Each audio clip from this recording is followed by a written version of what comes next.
Hey guys, the following video is brought to you by American Collectors Insurance. Stick around towards the end for some more information. Hey guys, Joey here with American Collectors Insurance, and today I'm with Gary Patterson. Gary Patterson is a special man behind the special car that's behind both of us. So that is this new Cobra that you guys unveiled. Can you tell us a little bit about what gave you the motivation to do such a project? Well, this one really was inspired by Carroll Shelby himself. So Carroll racing the cars and winning the championship in '65, one of his visions the next year was to come up with something that was truly outrageous. That's what this car is. So what won in '65 had a 289 cubic inch engine with arguably 375 to 400 horses. This is a big block, single overhead cam, 427 with 650 plus horsepower. How'd you guys fit it in there? Well, we lengthened the frame 3 additional inches, as well as adding the 3 inches extra to the bonnet. That's what it takes to fit that engine in this car, right?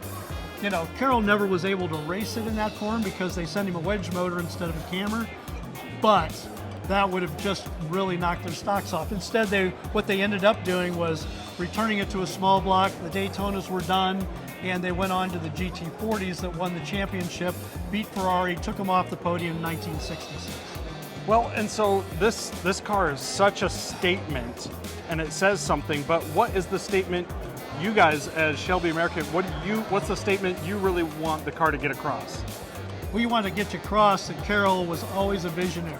He was always thinking about, gee, what's next, okay? Looking at different powertrains. He talked about that in 2011, how excited he was about the new cars and new powertrains. He talked about hydrogen, he talked about turbines, he talked about electric cars.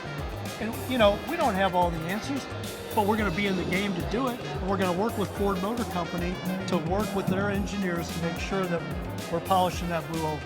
Oh, that's great. I had the opportunity to tour the Heritage Center in Las Vegas, and it was absolutely wonderful.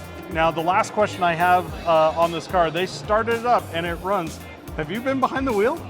I haven't been behind the wheel of this one. There's a few little things to sort out because they just got it running, but you can bet when it's running good, we'll be burning some rubber. Definitely. Thank you guys so much for watching. Make sure to hit like and subscribe, and thank you so much, Gary, and we'll see you guys in the next one. Thank you. It's a real honor. All right. Go to www.americancollectors.com to get your free quote today and see how much you can save. Thanks for watching.